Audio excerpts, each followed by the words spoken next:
Okay, the clock says it's 5:30, so I'll call the meeting to order. First thing, approval of minutes. We're gonna do approval of minutes from September 30th, 2020, July 29th, 2021, June 16th, 2022, and May 30th, 2023. Has everybody had an opportunity to look at those? Not even remember. That's the key. Does anybody have, I did notice my name was misspelled on the September 30th, 2020 in two places and one place on the July 29th, 2021. And it's two B's and two T's. Yeah. So it's gotten correct. Okay. Yeah. All right. That's what I thought. Okay. Then if nobody else has any corrections, without objection, we'll approve those minutes. Minutes are approved. First item of business is case number BZAV 2025-01, variance request for parking related to the planned expansion of the BEB/MJR buildings and to address the Fine Arts Center requirements. So we'll ask for a presentation of the case. Well, we've got plenty of representation from Tabor, so I don't know who wants to speak on behalf of Tabor to present this case. If they're going to present it, let's do that as part of the public Okay, meeting then. So we'll open the public meeting. Yep. that's fair. So floor is yours. So we take the technical part? Yeah, you start. Okay. That's great. So wait, I will go to the podium. Okay. Easy for me to see everybody. What up? In the packet, I'm assuming that They got the full map, packet. the map and everything, right? Well, whatever was in the pack. Yes, Whatever the the- map is in there, so Okay. I got it I'm right gonna here. start with that map. Should I? I will bring it I up. was gonna say, good, thank you, that would help. Oh, yeah. Can you get it up on? It was hard to read. Then I might Might not be able to get it over here. It's all hard. Oh, it doesn't matter.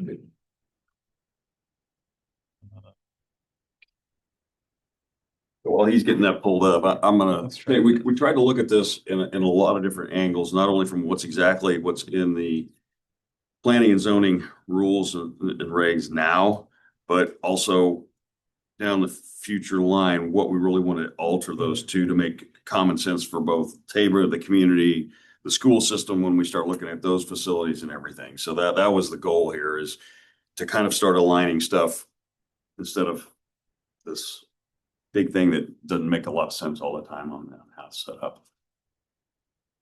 Okay, why is it not like that? Okay.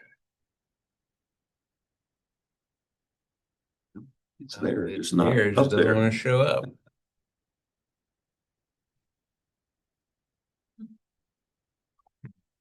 Okay, hold on. Move that out of the way. Try again. Show. Trying to kick to a different screen on you. Yeah, it is. It's on my screen. Hold on a minute. Well, maybe we should go back to just one screen if that's. No, that's not the problem. It just doesn't like multiple screens sometimes.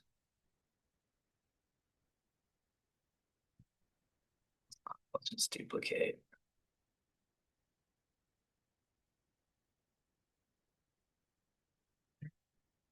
There we go. Okay.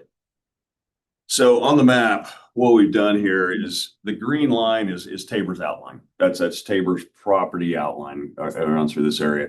Each one of the little blue circle numbers indicates how many parking spaces are available in those various areas around campus. The pink line is the 500-foot line from the Fine Arts Center. The red line is the 500-foot line from the new MJR BEC building. And then down here, it just shows up just a little bit in the south parking lot, is actually a 900-foot line from both of them, end up being down here in that south parking lot across D Street. So what we wanted to do, that we're asking for three pieces of this variance, and I'll go to the second one first because it goes back to the last subject matter from the last variance request, and that's the parking for the Fine Arts Center. Currently, the Fine Arts Center has a total capacity of 971 people. That's counting the seating plus what they call the black box. Using the current criteria, we should have one space for every 4 people, which says, hey, we should have 243 spaces. Previously, and with this new parking lot that's going to get added with this project, that's going to add 82 spaces right here in that big grass area. With adding that 82 spaces, we're actually going to be at 255 non-residence hall spaces within 500 feet of that fine arts facility. So we're actually going to have 12 spaces more than the 243 required.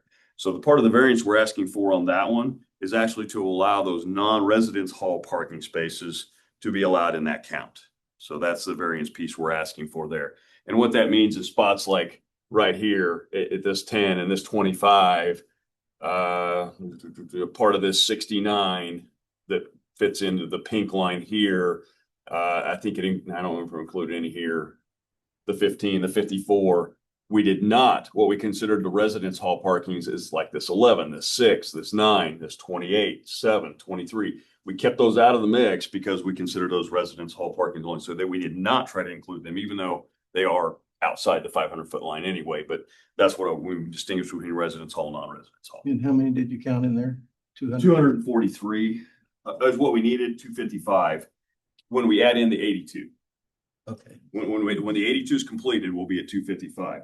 So we'll actually be above that 243 threshold requirement. Now, if we went ahead and said, hey, as part 3 of this variance request, to actually extend the Fine Arts Center event parking to 900 feet. And that's why we drew the 900-foot lines down here across the road that come into play down here. Because then by doing that, we actually add another 100 non-residential parking spaces into that count, which now gives us 343 spaces. So we're 100 spaces over that minimum requirement. So we're doing that so that there's no chance that there's very seldom, and I'm going to make sure I'm saying this correctly. There's very few times that event center is fully on when classes are in session. There are a couple exceptions. I know when Keisha uses it for regional type music festivals, I know there's, but otherwise we have that availability to use some of these non-residential parking lots. So if we're allowed to count in the 900 feet, then we're definitely covered when there's an event happening at the Fine Arts. So that's parts 2 and 3, which had to do with the issue from last time. That was the carryover issue, the need for that parking lot from that standpoint. Now I'm going to back up and talk about part 1 of the variance request, which just has to do with the new facility, the MJR BEC. According to the code footprint that's been submitted for the rest of Ben's purposes, we have an occupancy load of 459 people in that building or buildings, kind of all one, kind of two. And so based on that, using purely the code requirement, we should have 184 parking spaces because you use a 40% factor on that 459. Well, we actually have 204 parking spaces within the 500 feet. A little bit of that problem goes to the fact of what we're jointly using parking from. So really the crux of this variance that we're actually requesting is going to go to the further thing down the road of it doesn't make a lot of common sense to have every building on Tabor campus be counted at its full occupancy load for these parking lots. This particular building's 459. What's your current student population? 560. 560 and staff's another 100. Okay. So we have 660 people total on the campus and 459 have to be counted to this one building. Even if all 459 were in the same one building at one time, that means there's only 100 people scattered elsewhere on campus. Also, over 90% of the student body population either lives on campus or within 500 feet of campus. So if we used to use 100% of their parking places for staff and students, we're now at 660 spaces to accommodate everyone on campus. So using 184 saying that 184 of those people have to be counted in just this parking lot for this building doesn't really, the common sense just doesn't kind of follow that line of thinking. I think in the long run, what we really need to look at is that student body population, that staff population, and make sure, yes, we have ample parking spaces for those. We have ample parking spaces for visitors. And we've also covered some events parking at the same time. So actually part of this variance, what we're actually requesting, instead of just using the 40% factor for the whole entire load of that building, is to say 100% of the staff, only 4% of the non-campus resident students, because those campus resident students, they're already parking in the resident hall parkings elsewhere on campus. They're not driving the block over to park here. And if we did all that, then this new building would only require 90 parking spaces instead of the 184. And 82 of those are in this new parking lot. Plus we have an additional 25 right outside on the street. So just right adjacent to this building, we're already well over that 90. So for this part of the variance, we're just requesting that formula be altered to staff and non-resident students.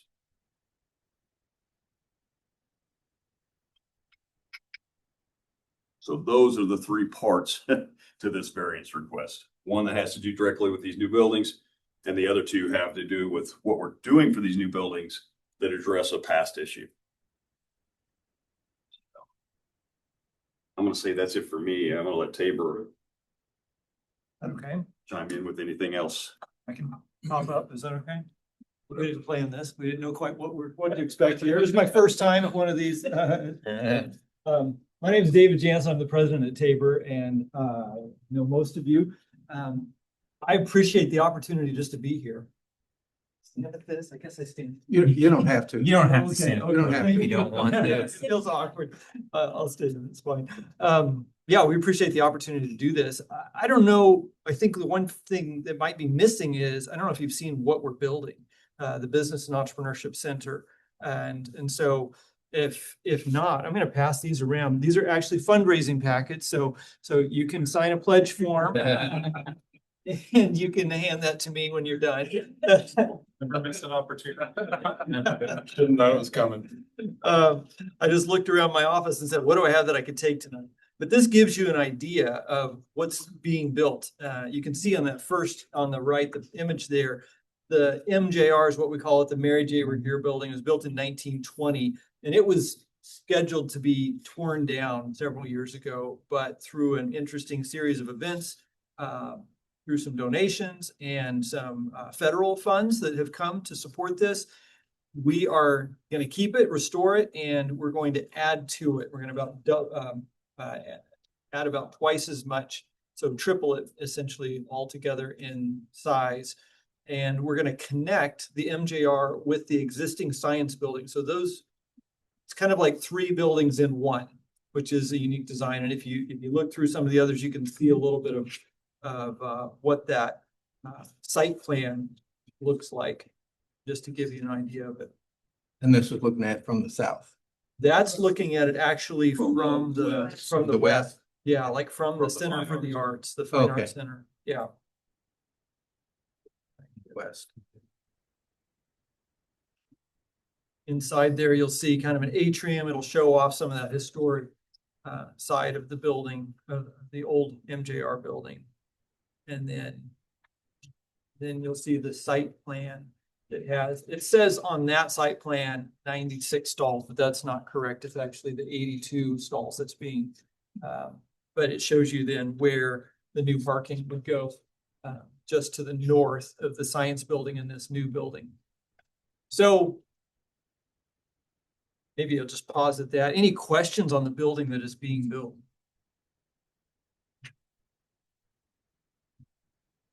Happy to talk about why and what we're going to do with it, if you want to know any of that.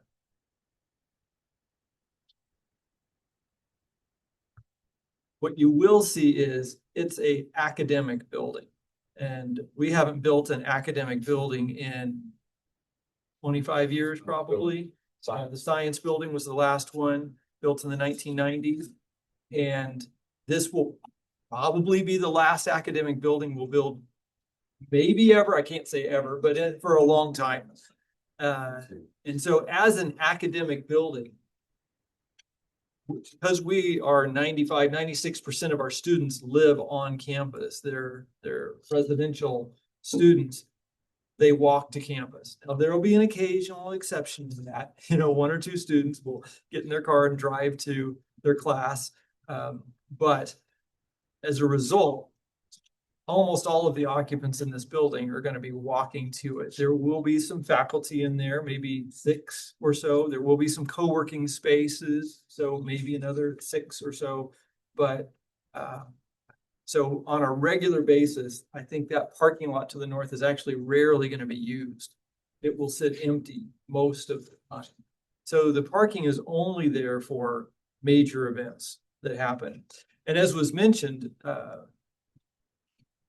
there's usually only 1 or 2 events that happen during the school year, during the academic year, that bring a lot of people to campus. And those events, like the Acacia, like music festivals, most of those people actually come in buses. And so we probably don't, I don't think we'll even see those come close to full. Probably the only time this is going to be full is at graduation. And students are mostly gone. You know, it's the seniors are still there and a few other students, but most of them have moved out by graduation. And what we found is even without that parking, we've had adequate parking. Yes, some people do have to park down here closer to the men's quad or by the historic church and walk, but it's really not that bad. We'll reserve spaces there for older people and handicapped. They're right by the Center for the Arts.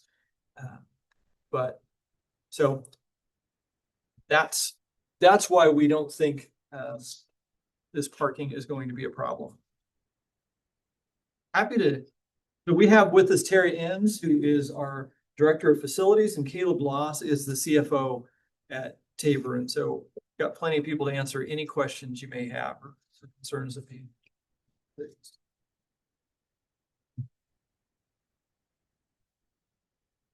This might be a new guy question here.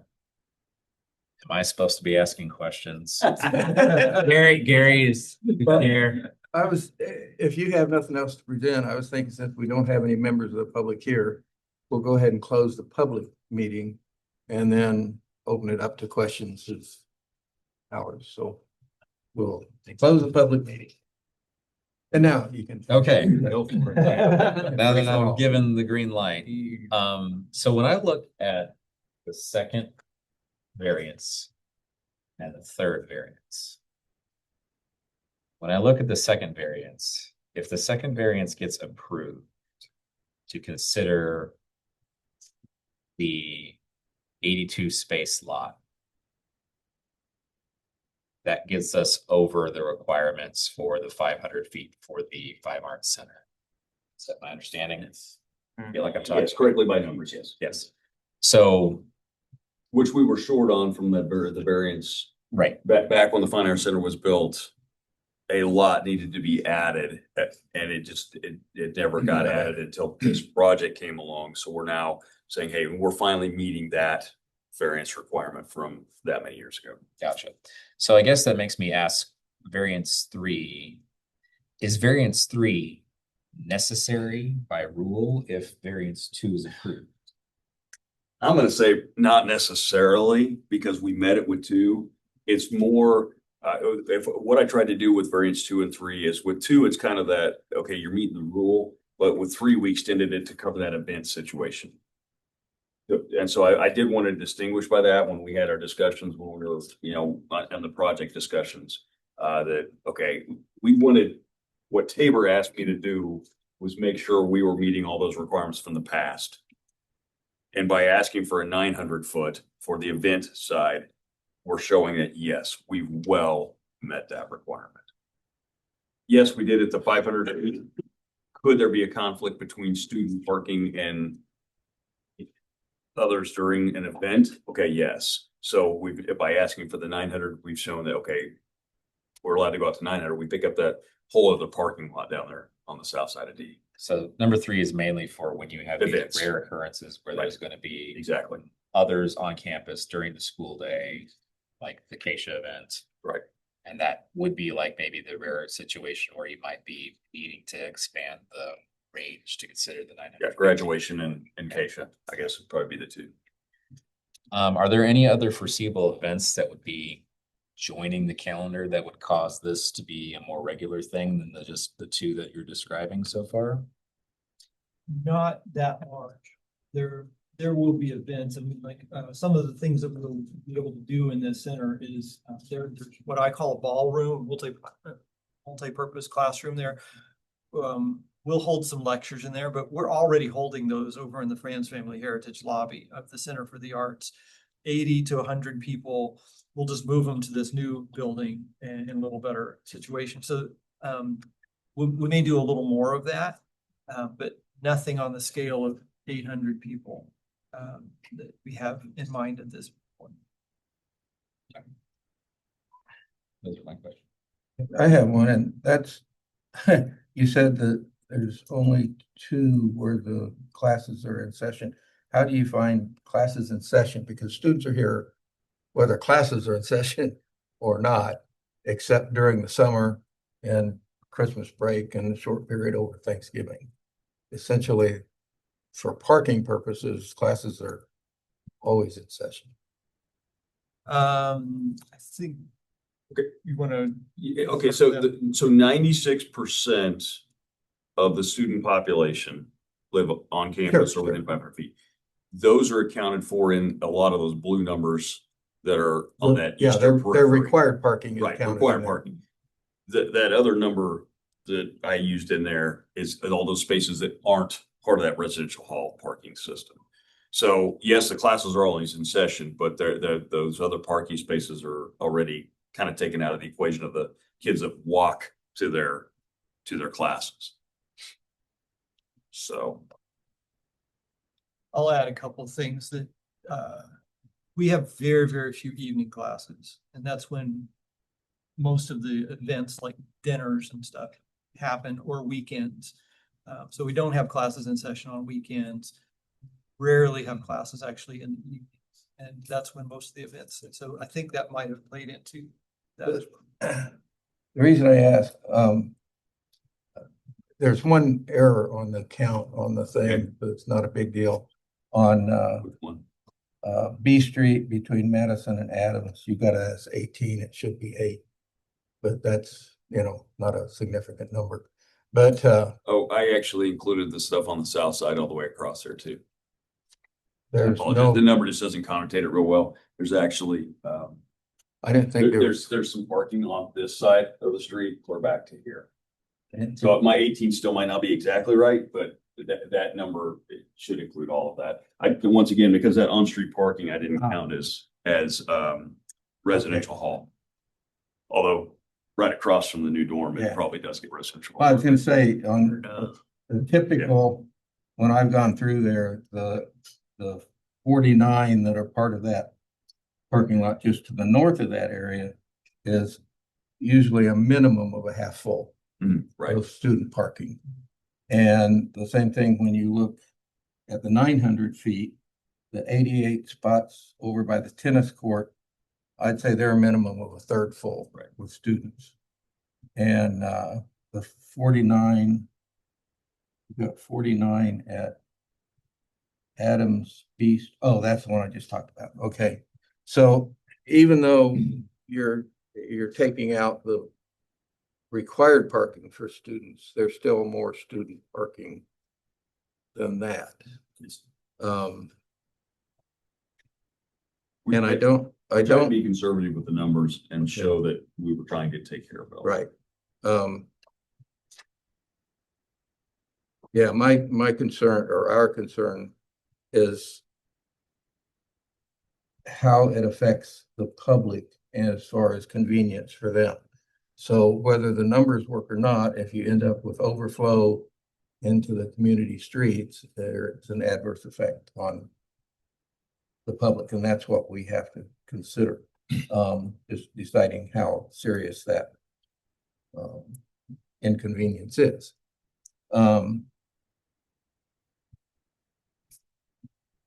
how many spots were supposed to be in that expansion lot that never got built? I think it was close to 90. Yeah, I think it was 92, That 96. It was in the low 90s. we're hitting it pretty close. And I squeezed every possible spot in that 82 I could. Did that include the on the street, the 25 up there? No, the 82 does not include the 25. The 25 that are Right, existing. but what was needed for the Oh, center of yes. art? In the original one, yes, yes.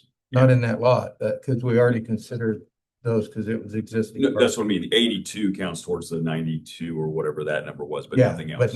but nothing else, okay. Is it gonna be gravel or? No, concrete.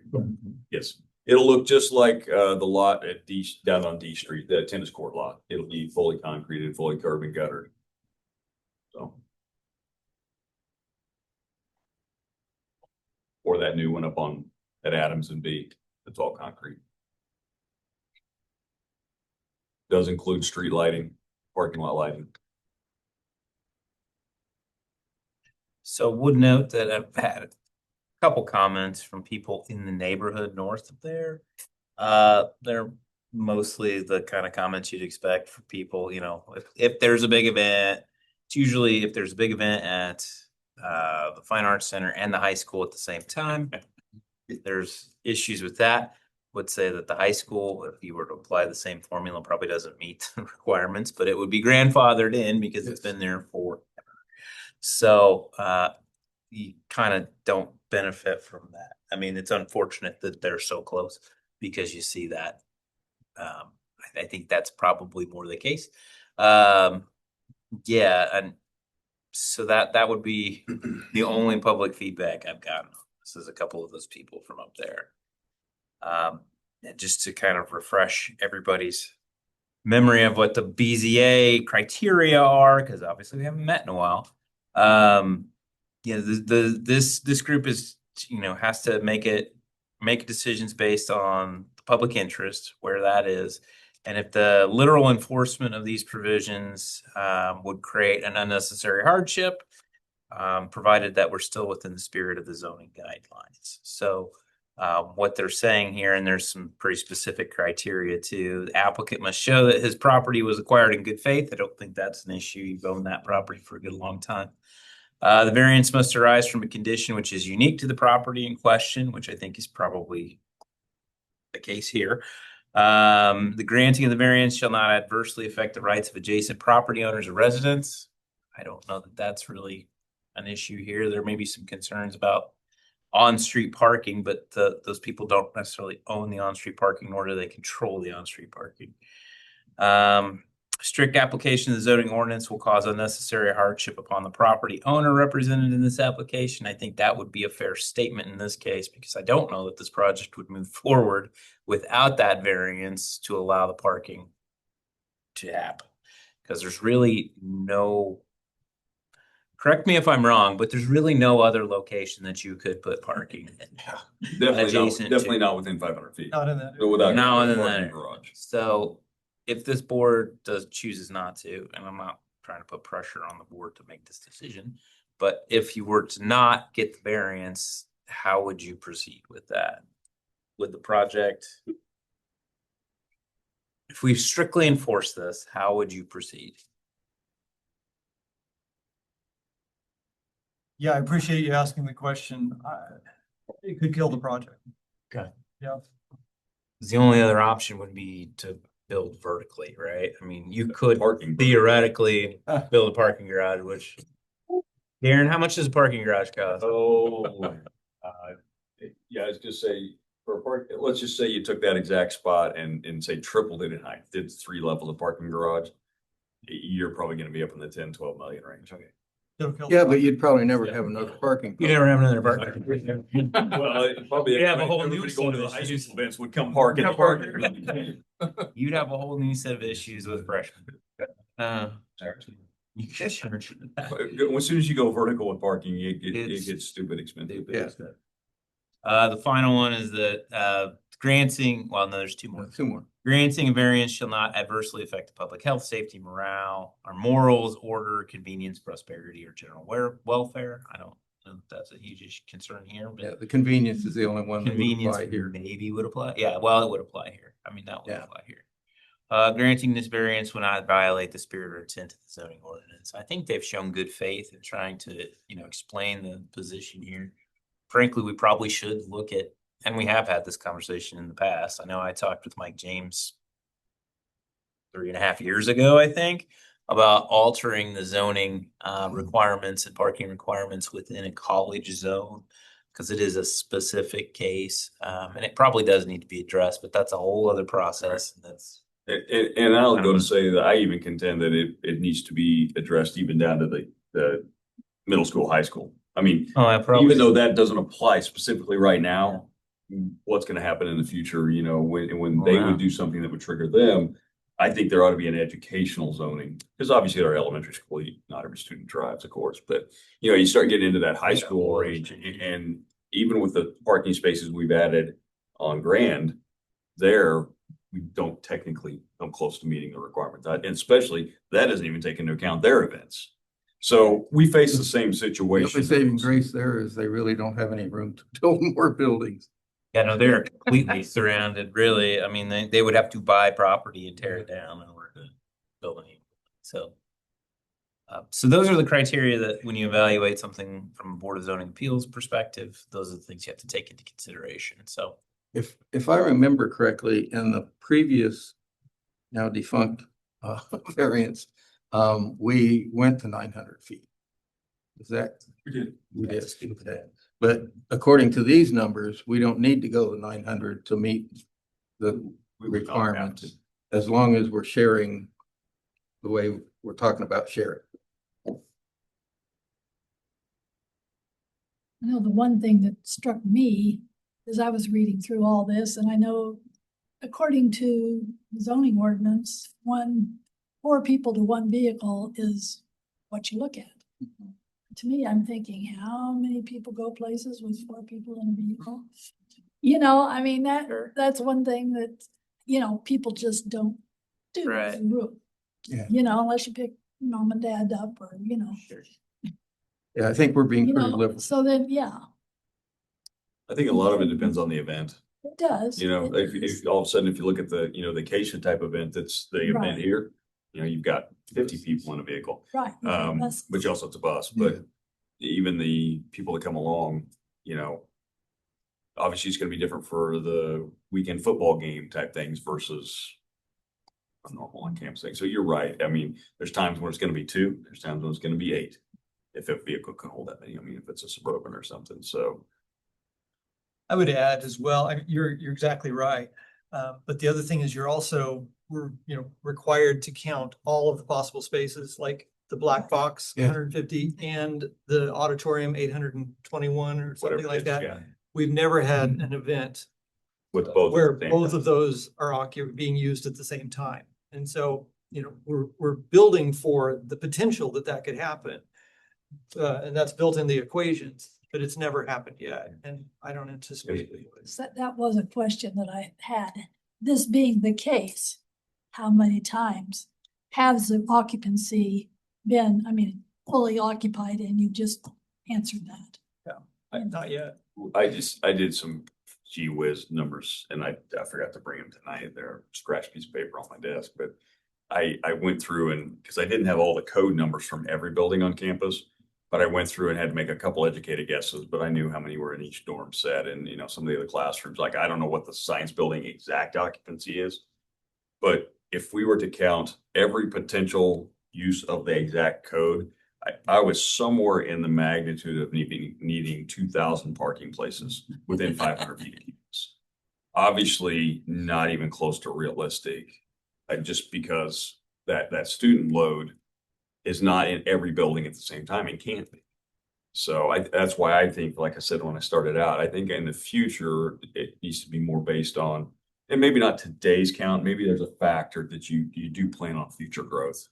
Don't get me wrong there, but my whole goal, working on both sides of this fence for both the city and Tabor, is, okay, I want to make sure we don't impact the community now or in the future. How have we tried to accommodate that? Yes, we've tried. And I think we've done about the best job we can at this point. Because every small town's gonna have those events, whether it's high school, college, whatever, that are some community events like, okay. You know, the arts weekend, ooh, you know. And you accommodate that part, Yeah. you know, realistically, you can't, Bus them in for. well, Park them at the, yeah. no. Fortunately, there's no required parking for tent. Correct. Correct. We're able to Fortunately. turn around that really is. But I think through the discussion today, I mean, I think my questions have been answered, and also my intent is to always help the city and help Tabor. You know, I would, if the numbers work out right, I would recommend you stay at the 500 feet. So just eliminate number three off the Yeah. variance request. But allow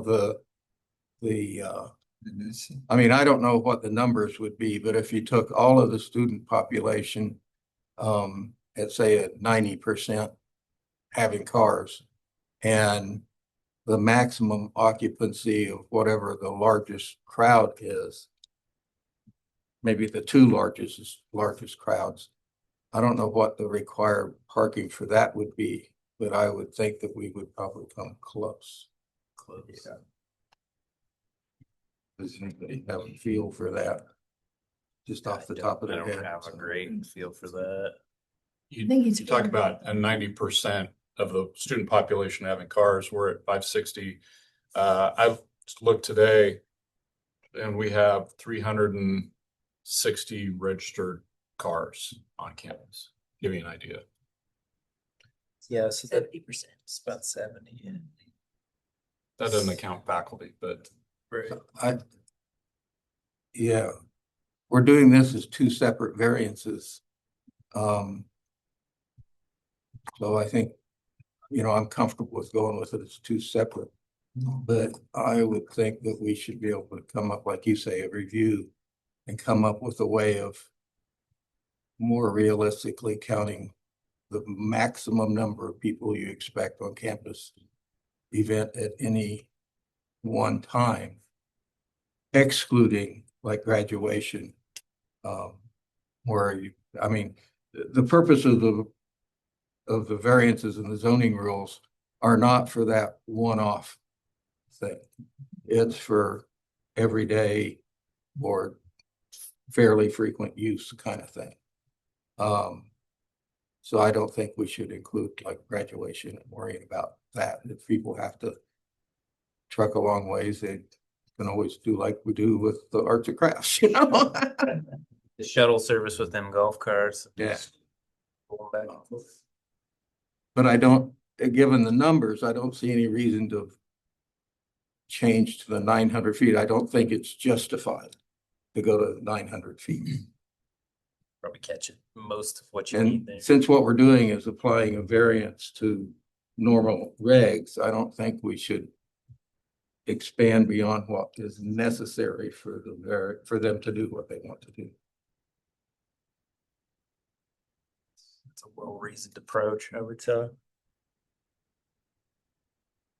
And the thing we haven't really talked about, and Terry brought it up, was the administrative control of parking cars on campus, because you have a permitting system and you have, a system for managing that too. So theoretically. I was gonna say, what's the policing Yeah. Well, function? yeah. How do you police it? that? I mean, if you've been on any college campus, let's take, I went to Wichita State. Wichita State, 3/4 of the place is paved for parking. And if you wanted to go to Lindquist Hall, I had a lot of classes at Lindquist. I had to park over by the teacher building, or over by the stadium, or over by, out by the roundhouse, and you're hoofing it in. I mean, that's typical. And I don't know how they've factored that, but I don't know that that's even a reasonable amount of parking. It feels like a lot for what they do. So I know enforcement is the problem. enforcement's an initiative. Because on C Street, you got those privately owned houses. One of them has law enforcement living in it. Correct. They couldn't even enforce it. Right, front yeah. Of that. We've had to mark It spots. took a long, Residents only, and, yeah, you know. students still do what So students. college kids are gonna be college Yeah. kids. I mean, and Oh. you know, it's an educational institution, so hopefully they learn. Yeah, I can only speak for during the day, but there's about 9 of us that are out and about on the facilities department. And we keep a pretty close eye on Yeah. things.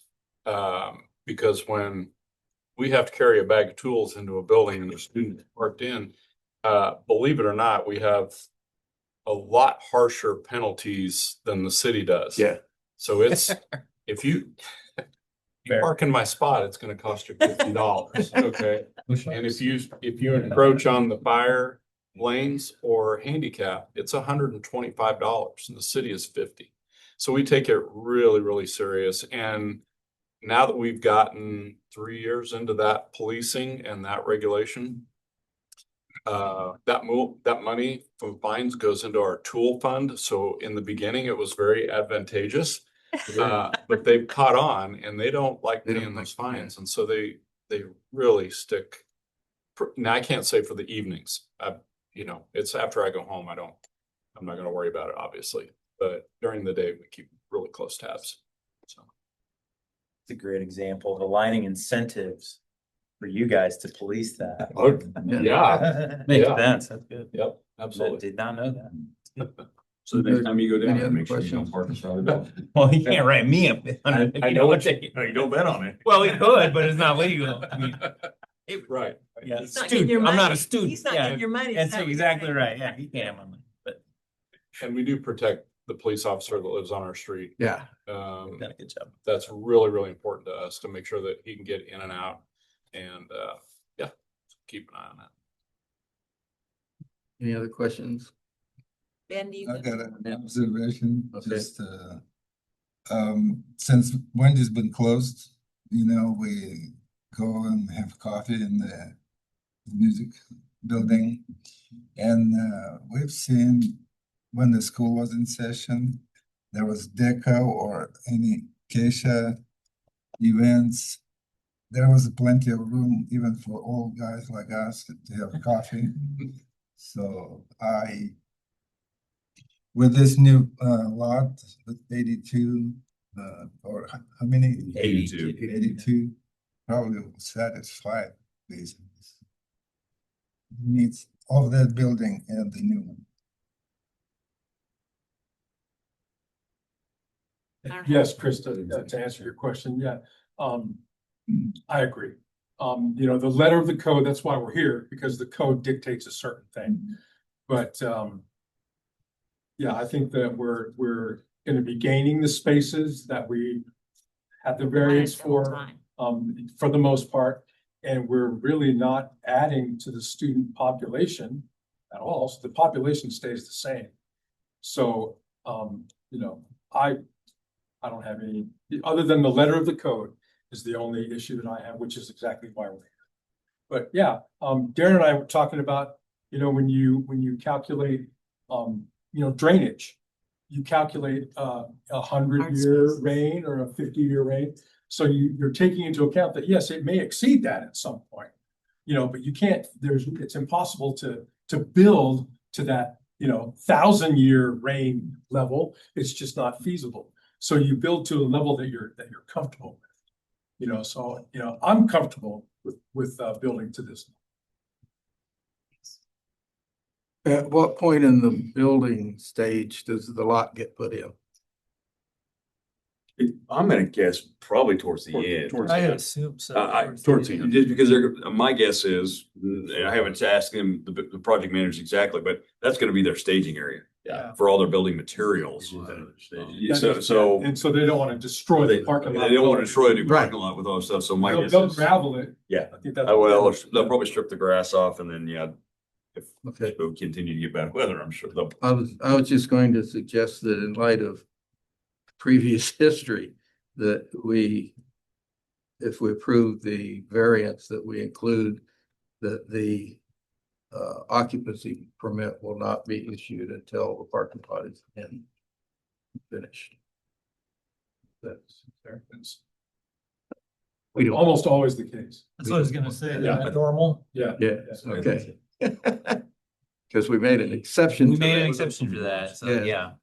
I know it was on the dorms. Yeah, It was. okay. Even the parking across the street. Well, then I would entertain a motion if anybody would like, unless you have other comments, questions. I would so move. What, Huh? what, Taking these separately. or you Let's just take them one? separately. yeah, okay. First Variance request variance one. request, variance request number one. Krista, thank you. I would move we approve the first request. The team seconded. Yeah.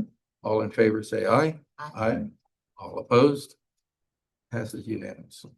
And variance request number two. Do I have a motion? So moved. I would second that, along with the adding. I don't give- No, So we're adding language requiring that the occupancy permit won't be Not issued issued until the until- parking lot is complete. And the reason for that is because that covers part of the other building. Yeah, understood. Yep, makes sense. Okay, all in favor? Aye. Aye. All opposed? Passes unanimously. And variance number three, the 900 foot. Do I hear a motion? I would so move. I would move that we would approve the third variance request. Okay, Since that was going to be made into a permanent variance. yeah, it was to do the 900 feet, Right, I know. which isn't really necessary. That's what, I didn't think that we were gonna move forward with the third one. Well, we've got to Well, do yeah, something. you have to, We they have to either presented say it, yea you just or have to nay. make I'm it, sorry. you have to make some kind of action. Do we have a second for her? Okay. So all in favor of expanding it to 900 feet? Okay, let me just Aye. clarify before you vote, Before you vote. so that you understand. Sorry. That if you do vote yes on that, then you are agreeing to expand it to 900 feet, which we've established may not be necessary in this case. So Well, but. If I can also- we have to vote on it. You have to You vote can, on you can deny it, though. You could vote no. And then it wouldn't go into effect with this, and we would look at doing some other process with it. I think it's a valid thing to talk about. I agree with Gary that I'm not so sure that you need it as a variance with this because you're meeting the requirements within the 500 feet. So just so we're all on the same page before we vote. Thank you. Okay, So we can always come back another time Yes. if that becomes an issue. If and it then becomes- So if we would vote no, then we'll just come back to it if it comes. up. Yeah, Okay. if you vote no, then the variance, And it doesn't Doesn't undermine do the anything. person. so- No. no, Okay. no. And if I can, just to Yeah. clarify as well, just especially with Ben and Darren, if they vote no, we can still do the project. Oh, yeah, yeah. Concerns. Yes, yes, yes. That's what I'm, Yeah. The only thought with variance three was to cover that event situation. Yeah. But if by approving two, it allows the backup back to their previous Thank you for variance. asking. I think that was wise. That's a wise clarification. clarification. Yeah, no, from my standpoint, as long as one of you are past your. I should have asked that before. Okay, That's okay. So all in favor, say aye. Aye. All opposed, say nay. Nay. So it's 4-1. Okay. Not against it. Not against overall. Okay.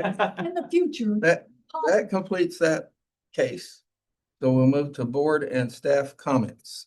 I just make a quick comment. Yes, you may. I know I'm out of place. That's doing all that, right. But I just want to thank you. I want to thank in particular Darren and Ben. Ben actually wrote the variance request and so really appreciate your support in doing that and just working to find a solution and that satisfies everybody and of course all the engineering work, Darren, and then presenting it tonight. Really appreciate these guys. And Oh. in general, the city has been such a great partner on this project and kind of everything I've been involved in for the last 4 years that I've been here. So thank you very much for your support. Darren wrote the request with some notes that I provided. Oh, okay, okay. And I'd like to thank the college for coming forward with this thing, the variance, Exciting. the temporary variance that we applied that expired. That to me was a real problem because of Yeah, because of having agreed to do something and then not doing it. And I'm glad to see this project. It gives us an opportunity to satisfy both requirements. And You know, in hindsight, it's probably with what has happened with this project, It's probably a good thing that it didn't happen. Because Oh, there's a very good chance that a brand new parking or a relatively new parking lot would have been almost destroyed. Destroyed by Making construction. making this one happen. Yeah. So, I mean, I want to say that it's happened like they're supposed to, but Sometimes things work. Sometimes it does. you know. sometimes it does. Yeah. And this has been a very unique project to be a part of, and I was glad I got to do the civil work on it because it's not very often that we get to salvage a historic building like MJR. And in fact, I got called over, Terry called me over 2 years ago now, maybe 3 years ago. And we walked through it when it still had stuff in it, all the walls and stuff. And we were just looking around at the structure saying, okay, can we salvage this? And I said, you got a real shot here. Yeah. And I'm glad they moved forward with that because to me, keeping an old building like that and making it something new that's useful like this is. Because at the time it was to be demolished. Yeah. But the structure, it's a really good structure for the years it was built in. So what you're saying is the fact that it's a religious college may have. Divine intervention. Divine intervention. Somewhere in the zoning. That's the case. I get divine intervention every day. So You gentlemen don't have to stay around if you don't want to, but you're welcome to stay. Just chalk that up to some really, really good construction 100 years ago. You don't build them like this anymore.